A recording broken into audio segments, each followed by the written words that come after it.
آیا امروز رهبر جمهوری اسلامی از خدا تقاضای مرگ نمی کند که این همه شهید را به قبرستان فرستاده است؟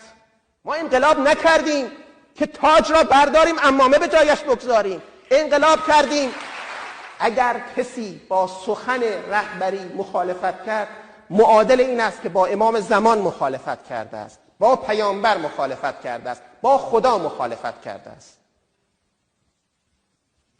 چرا؟ چون ایشان منسوب خدا هستند. به عنوان یک عالم دینی میگویم به خدایی که این گونه منسوبانی دارد میباید کافر بود، چون این خدایی نه حکمت دارد نه عدالت. کسی بر ما ولایت ندارد. ما محجور نیستیم که قیم بخواهیم. در جمهوری اسلامی کوشش برای استقرار دموکراسی جرم محسوب می شود.